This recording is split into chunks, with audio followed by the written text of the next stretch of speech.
do. The word do is a very important word in our vocabulary. You have to confront your illness and live, completely live. And be mindful of the everyday. Be very mindful of your experiences. And I went to Doha, Qatar for my Easter holidays. And I was in the desert, close to the border of Saudi Arabia. The vehicle I was in tipped over, and it ended up crushing me. My foot got the brunt of the injuries. I was stuck underneath for over 2 hours. Eventually, they got me out by cutting the muscles on the top of my foot. They saved my foot, but I had extensive nerve damage, and I ended up with pain that just never went away. Because of the extent of my injuries, I had to do a lot of physical therapy, and my physical therapist said, I think that you have something called complex regional pain syndrome. It's really frustrating in the process of being diagnosed to find somebody that will believe you, and to get a doctor to say that you have it is very hard, and that's very frustrating.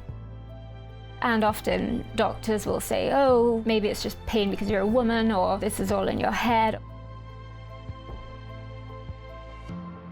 CRPS is ranked at the top of the McGill pain scale, above amputation of a digit, above childbirth even.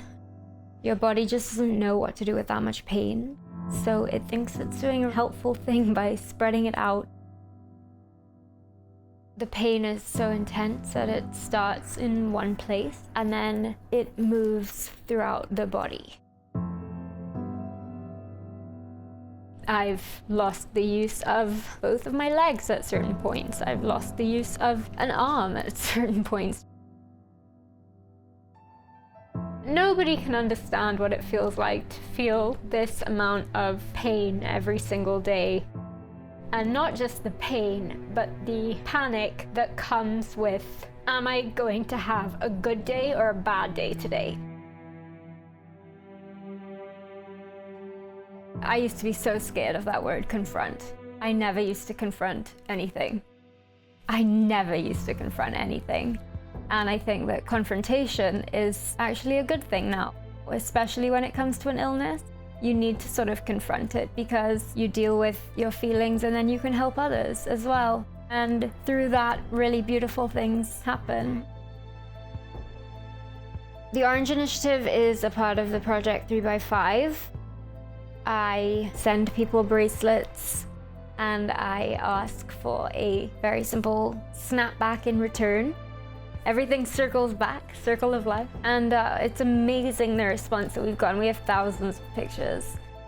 And I visually map them for myself so that I can map hope and awareness and really see that this is having an impact, because I think that awareness is the way to a cure.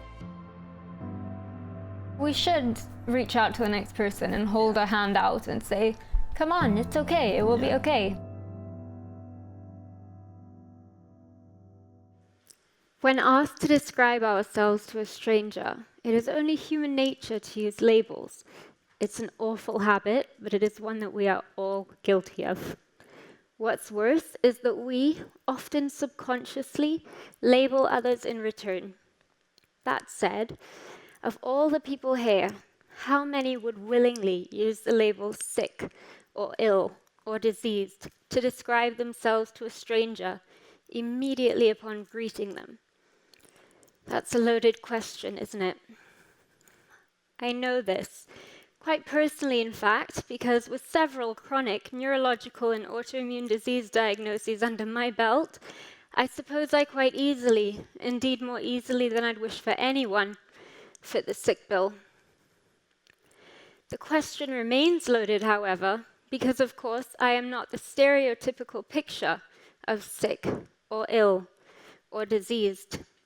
You see, while my symptoms cause unrelenting pain that ranks above amputation and even childbirth, I am here, and for the moment, I am smiling. Indeed, as I stand before you today, my invisible disease may allow me to look the picture of absolute perfect health. And in theory, this should be great. After all, who wants to be seen solely as their diagnosis? Not me, that's for sure. As it's been said, I am a patient, but I am not my illness. My scars are underneath my clothes, and most of the time, I feel ridiculously lucky about this. With my scars unseen, I have the right, or the luxury really, to label my own self and to define my own limits. Or so I thought. You see, unfortunately, as it turns out, invisible illnesses come with judgment and an increasingly unimaginable stigma. After all, if you can't see an illness, is an illness really there? And if someone physically can't see all of your symptoms, well, should one take medication for said illness? Yes. In my opinion, if there is an improvement to the patient's quality of life, the answer is a simple, unequivocal, and resounding yes. Stigmas create labels that are painful to patients in an entirely different way than any feelings that we face thanks to the physiological aspects of our illness. I'm here to talk about that today. And I'm going to start with a painful, rather unpleasant memory. It's one of my firsts, in fact. When I was 7 years old, and my family lived in an undeveloped corner of the globe, my brother James passed away.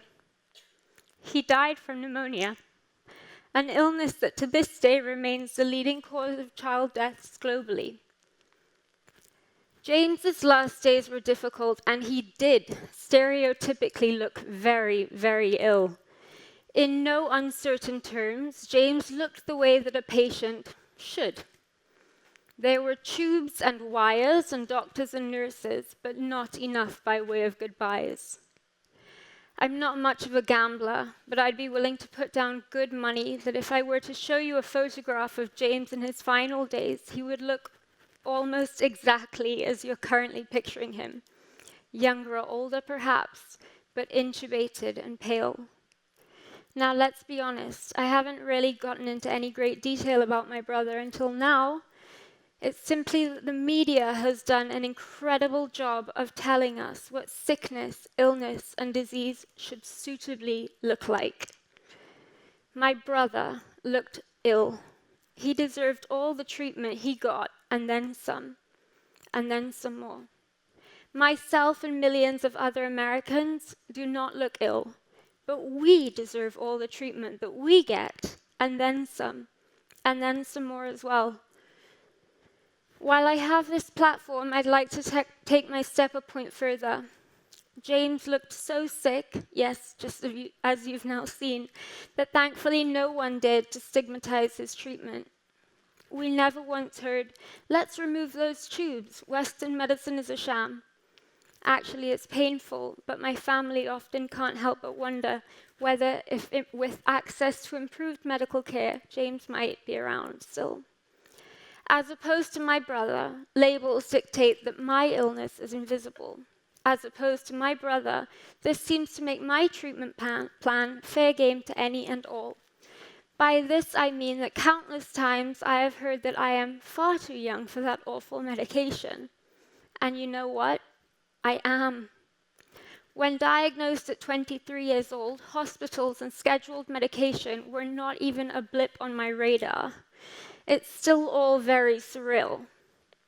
Sickness, illness, and disease are never asked for.